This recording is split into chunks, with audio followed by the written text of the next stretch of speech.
Bienvenue dans Ramadan Naissance, la série du podcast Coran de ton cœur qui t'accompagne avec douceur pendant les jours bénis de Ramadan. Je suis Zeynep, enseignante et éternelle étudiante du Coran.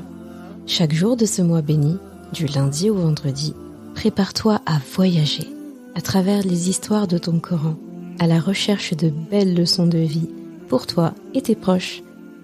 Ramadan Naissance, parce que chaque Ramadan est censé être ta renaissance et chaque Ramadan est censé être ta station d'essence. Bismillahirrahmanirrahim. وَذَا النُّونِ إِذْ ذَهَبَ مُغَاضِبًا فَظَنَّ أَن لَّن نَّقْدِرَ عَلَيْهِ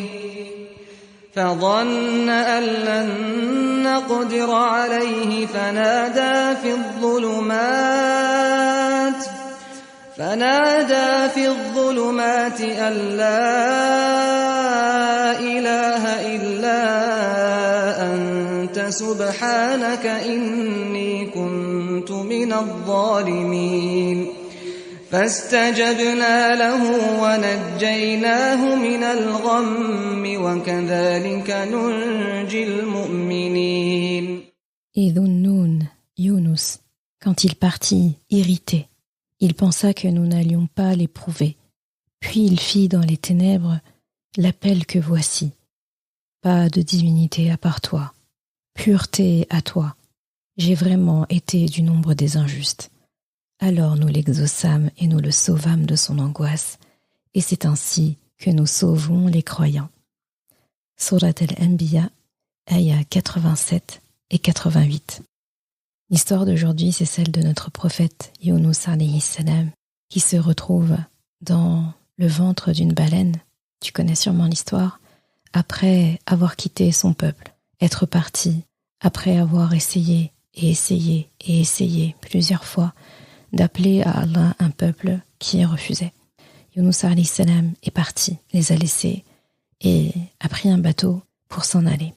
Yunus alayhi salam a donc en quelque sorte fui une partie de la mission qu'Allah subhanahu wa ta'ala lui a donnée, pas par impolitesse, pas parce qu'il était mauvais, au contraire, c'était un prophète aimé d'Allah, mais lui a préféré s'en aller plutôt que de rester avec un peuple qui ne voulait pas croire en Allah.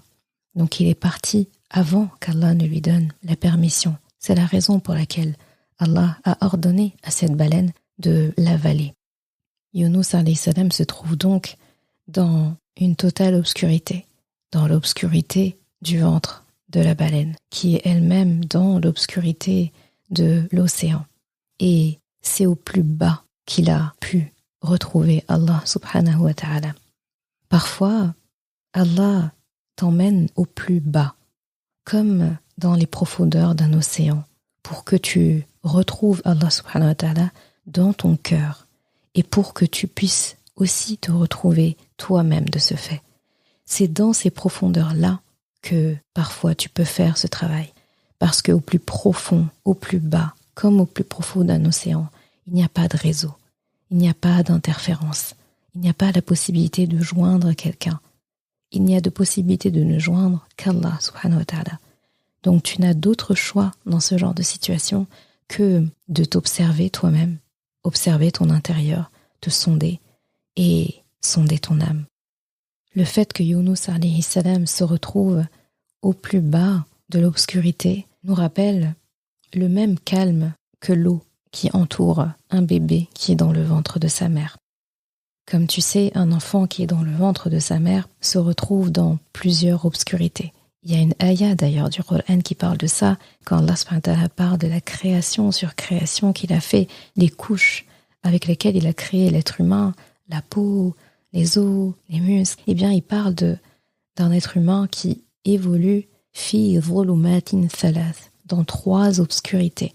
Donc la première obscurité, c'est le ventre, donc toute la cavité abdominale. Ensuite, il est dans l'utérus, qui est à l'intérieur donc du ventre de la mère. Puis, il baigne dans un liquide amniotique, donc une poche contenant le liquide amniotique. Donc, c'est 3 couches, 3 obscurités. Donc, il est vraiment complètement dans l'obscurité. Eh bien, Younous alayhi salam, en se retrouvant dans le ventre de cette baleine, quelque part s'est retrouvé pour la 2e fois de sa vie dans un milieu similaire à sa vie in utero quand sa mère l'a porté. Et qu'est-ce qui se passe pour un bébé quand il est dans le ventre de sa mère ? Eh bien, c'est à ce moment-là qu'Allah subhanahu wa ta'ala prend soin de lui le plus. Il le nourrit, il fait de sorte qu'il puisse se reposer. Le bébé découvre son espace, il nage, il fait des pirouettes. Il est au plus proche d'Allah subhanahu wa ta'ala alors qu'il est enveloppé dans plusieurs couches d'obscurité. Et pourtant, cet enfant manque de rien. Il est protégé des dangers extérieurs. Il n'a pas à se soucier de son oxygène. Il est plus proche d'Allah que quiconque ne peut l'être à ce moment-là. Allah subhanahu wa ta'ala voulait enseigner quelque chose à Younous alayhi salam. Il voulait le reconnecter à son propre cœur. Il voulait le reconnecter à lui-même, Allah subhanahu wa ta'ala, pour lui rappeler pourquoi est-ce qu'il fait les choses, pour lui rappeler pour qui est-ce qu'il fait les choses, pour lui rappeler que ce n'est pas lui qui détient la guidée d'un peuple, c'est Allah subhanahu wa ta'ala qui peut tout faire. D'ailleurs, on le sait de la sira du prophète sallallahu alayhi wa sallam que après être sorti du ventre de la baleine et avoir plus tard rejoint son peuple, eh bien, il a trouvé un peuple qui ne croyait pas. Et ensuite, il a retrouvé le même peuple qui tous étaient devenus croyants, sans que son effort n'y soit pour rien. Donc, pour être parti sans qu'Allah subhanahu wa ta'ala ne lui permette, pour avoir abandonné, entre guillemets, sans qu'Allah subhanahu wa ta'ala ne lui donne l'aval, Allah subhanahu wa ta'ala a emmené Younous alayhi salam au plus bas pour le reconnecter au plus haut, Allah subhanahu wa ta'ala. Et c'est cet état de tawakkul, le fait de t'en remettre à Allah, de t'abandonner complètement à lui.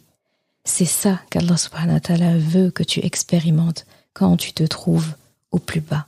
Et on a tous un moment donné dans notre vie où on se sent vraiment, mais vraiment au plus bas. On se sent comme dans le ventre d'une baleine.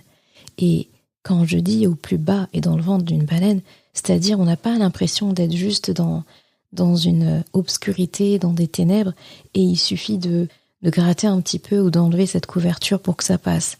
On a l'impression de soulever une couche et on est toujours dans l'obscurité. Encore une couche et on est toujours dans l'obscurité. Et on a l'impression que c'est interminable. Eh bien, quand tu te trouves dans cette phase-là, c'est un indicateur qu'Allah subhanahu wa ta'ala voulait que tu te reconnectes à quelque chose d'essentiel, voulait que tu te reconnectes très très très fort à lui. Et pour ça, il a fallu qu'il t'emmène bien bas, parce que tu as dévié de ton chemin vers le paradis, tu as dévié de cette route qui t'a tracée.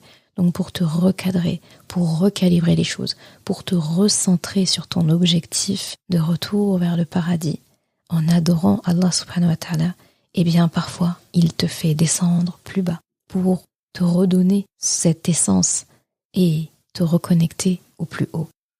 Et cette réforme qu'Allah subhanahu wa ta'ala veut que tu expérimentes, cette remise en question, eh bien c'est une chose qui est quasi impossible quand, entre guillemets, tout va bien.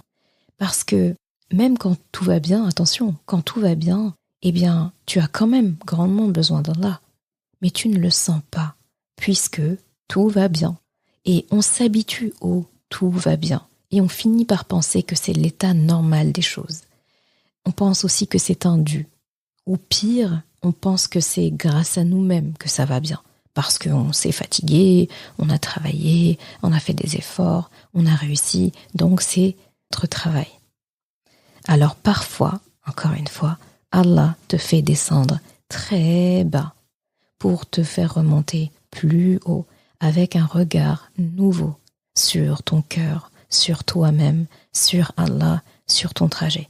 Et quand tu ressors de tout ça, tu ressors plus fort et là, si en tout cas tu as très bien compris la leçon, eh bien ton chemin vers le paradis te semble tellement plus clair. Tu franchis des étapes, tu grilles des étapes parce que justement tu as dû descendre bien bas. Et Younous alayhi salam, est-ce qu'on en parle de cette magnifique invocation qu'il a fait? La ilaha illa anta, subhanak, inni kuntu minadh-dhalimin. Pas de divinité à part toi, pureté à toi. j'ai vraiment été du nombre des injustes. Donc Yunus alayhi salam a admis la grandeur d'Allah. Il a admis que sans Allah, il n'est rien. Et il a surtout admis que par son acte d'abandonner une mission avant qu'Allah subhanahu wa ta'ala ne l'autorise, il a été injuste. Il a d'abord été injuste envers lui-même. Il a été ensuite injuste envers un peuple, parce que bien qu'il ne croyait pas, qui lui dit qu'il n'allait pas finir par croire, qui lui dit que la donne n'allait pas se renverser. Donc Allah subhanahu wa ta'ala, pour lui enseigner ça, pour le mettre face à l'injustice qu'il a commis, sachant qu'Allah subhanahu wa ta'ala, comme on le sait, s'est interdit l'injustice. Donc il ne le tolère chez personne. Et ce qui est beau dans l'invocation de Yunus alayhi salam, c'est que il ne se justifie pas. Il admet, il reconnaît les choses. Et il place tout son espoir en Allah subhanahu wa ta'ala.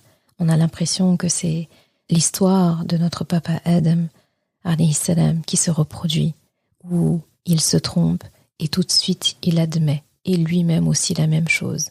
Il dit que si Allah ne le sauve pas, alors il sera du nombre des perdants. Yunus alayhi salam, son héritier, son descendant, applique la même formule. Et quelle invocation, quelle formule, masha'Allah, puisque la réponse d'Allah était immédiate. La ayah d'après nous le dit. Fastajabna lahu. Tu vois cette petite particule fa et pas wa. Si Allah subhanahu wa ta'ala avait dit wastajabna lahu, le sens aurait été complètement différent. Ça aurait été et ensuite on l'a exaucé. Sauf qu'en disant fastajabna, le fa est immédiat, ça veut dire et alors c'est une conséquence immédiate, c'est-à-dire que le délai a été très court. C'est comme un bouton qu'Allah subhanahu wa ta'ala attendait que tu enclenches par la reconnaissance que tu portes à Allah subhanahu wa ta'ala, la reconnaissance de sa grandeur. Donc Allah dit, nous lui avons répondu. Nous l'avons sauvé, nous l'avons exaucé, nous l'avons sauvé de cette angoisse dans laquelle il était. Et c'est ainsi que nous sauvons les croyants. Et nous nous revendiquons, en tout cas, nous voulons être parmi les croyants. Donc, si on se trouve dans la situation où Yunus alayhi salam s'est trouvé au plus bas, quand on a l'impression que tout va mal, on connaît ça. Il y a un moment donné, on a l'impression qu'il n'y a rien qui va. Eh bien, c'est justement que tout va bien en fait. C'est justement qu'Allah subhanahu wa ta'ala t'a immergé bien au fond de l'eau pour que tu te rendes compte, que tu te reconnectes à toi-même, que tu t'isoles de tout. Parce qu'on a vraiment l'impression d'être isolé pendant ce temps. Il n'y a rien qui nous fait du bien quand c'est comme ça. Pas notre plat préféré, pas des paroles de certaines personnes. Il n'y a rien qui nous fait du bien. Rien. Hormis le souvenir d'Allah subhanahu wa ta'ala. Hormis le fait de se dire, ya Allah, je me suis trompé. J'ai été injuste. Alors, me voici. Et Allah subhanahu wa ta'ala ne pourra faire autrement, et ne fera autrement que de te faire remonter beaucoup plus haut que tu ne l'étais antérieurement. La leçon que je veux que tu emportes avec toi en ce jour béni de Ramadan, c'est tout simplement cette invocation de Yunus alayhi salam. La ilaha illa anta, subhanaka, inni kuntu minadh zalimin. Et à ce sujet, le prophète sallallahu alayhi wa sallam a fait un commentaire. Et quand Rasulallah commente une ayah, on ouvre grand nos oreilles et on applique.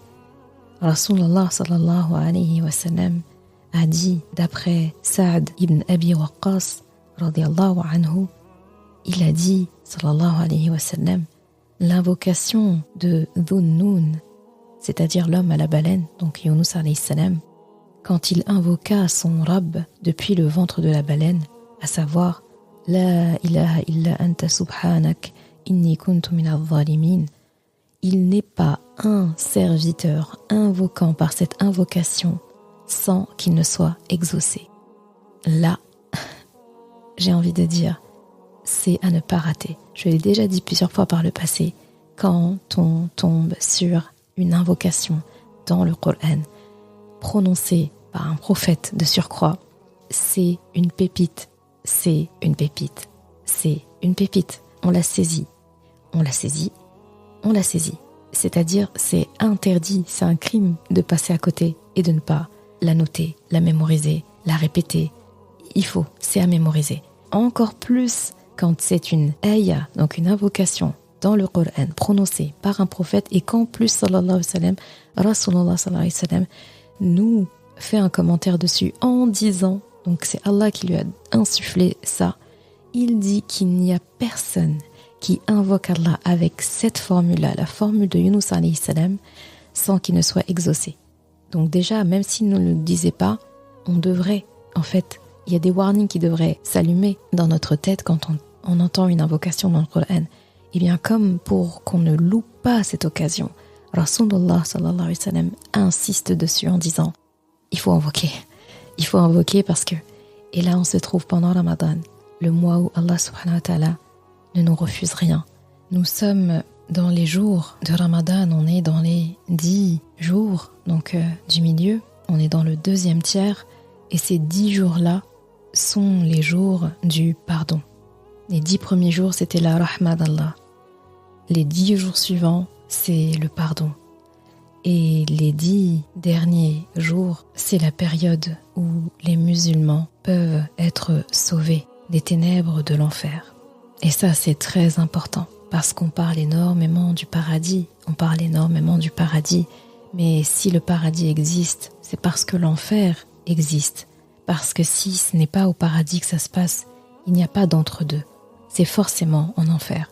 Et Allah subhanahu wa ta'ala veut tellement que cette option ne soit pas une option pour nous, l'enfer, qu'il nous offre un joker, il nous offre une opportunité. C'est comme la dernière démarque en fait, pendant les soldes. C'est la 3e démarque, littéralement. Et imagine cette 3e démarque, c'est pas moins 50%, c'est pas moins 70% qu'on te fait, c'est moins 100%. Et moins 100%, si on te dit que tu es sauvé de l'enfer, bah là t'as eu ton moins 100% en fait, parce qu'il te reste que le paradis comme autre option. Et nous voulons ça. Donc profitons de ces jours de Ramadan pour ne pas louper cette occasion. Et en ce moment, on se trouve dans les 10 jours du pardon. Donc Allah est vraiment, machallah, il est logique, il est clément. Donc il commence par la rahma d'abord. Donc l'amour inconditionnel, l'amour rayonnant qui nous porte. Parce que pour pouvoir pardonner à quelqu'un, il faut l'aimer profondément. Et comme on l'aime profondément, on peut effacer ses erreurs. Et ensuite, il nous pardonne. Et s'il nous pardonne et il nous aime, la suite logique, c'est de nous interdire les portes de l'enfer. Donc profite de ces 10 jours de pardon, encore plus pour multiplier les invocations. Et l'invocation d'aujourd'hui, elle est pépite, elle est à mémoriser. J'aimerais même que tu me fasses la promesse, que tu te fasses la promesse, que tu fasses la promesse à Allah de l'apprendre par cœur. Au moins celle-là, apprends-la par cœur. Et quand ça ne va pas, quand tu te sens au plus bas, tu sens que tu n'as plus d'oxygène, que ça ne va pas, qu'il y a des épreuves, des fois on est dedans, on a l'impression que on s'en sortira jamais. Et tout le monde l'a ressenti, je l'ai déjà ressenti. Eh bien, il y a cette phrase, cette invocation qui, lorsque tu la prononces, elle t'ouvrira en fait le cœur automatiquement. Imagine Yunus alayhi salam qui est dans le ventre de la baleine. Il se dit, mais qui peut penser qu'il peut s'en sortir de là? Il crie, personne ne lui répondra. Il appelle, on ne lui répondra pas. Il peut rien faire. D'ailleurs, on sait aussi, par rapport à l'histoire et aux compagnons, au prophète sallam, aux explications, au tafsir, que Yunus alayhi salam, petit à petit, les acides en fait qui étaient dans l'estomac de la baleine, donc ont commencé à dissoudre ses habits. Donc il était vraiment dans cette posture fétale, comme dans le ventre de sa mère, où il était dénué de tout. Il était dénué de tout. Donc, quelqu'un qui est au plus bas comme ça, il avait rien. Il n'y a personne qui peut le sauver de là-bas. Aucun être humain en tout cas, aucun animal. Il est dans le ventre d'un animal qui ne l'a pas digéré parce qu'Allah subhanahu wa ta'ala lui a demandé de ne pas lui faire de mal. Il n'a pas été mordu ou mâché par la baleine, il n'a pas été digéré. Allah, même dans le plus bas, il a pris soin de lui. Donc à ce moment-là, il reste qui? Il ne reste qu'Allah. Donc parfois, Allah subhanahu wa ta'ala va te mettre dans une posture où ta seule issue, c'est Allah. Pour justement que tu te rappelles que sans Allah, il n'y a rien en fait. Et quand tout va bien, on ne peut pas en fait sentir ça. Quand tout va bien, on ne peut pas. L'être humain, il est comme ça. Donc estime-toi heureux, heureuse que dans certains moments de ta vie, Allah subhanahu wa ta'ala fasse qu'il soit ta seule option. Qu'Allah subhanahu wa ta'ala exauce toutes tes invocations de la communauté, des gens qui sont dans le besoin, des gens qui sont au plus bas, des gens qui sont opprimés. Qu'Allah subhanahu wa ta'ala nous interdise les portes de l'enfer, nous pardonne et nous accorde de sa grande rahma. Amin ya rabbal alamin.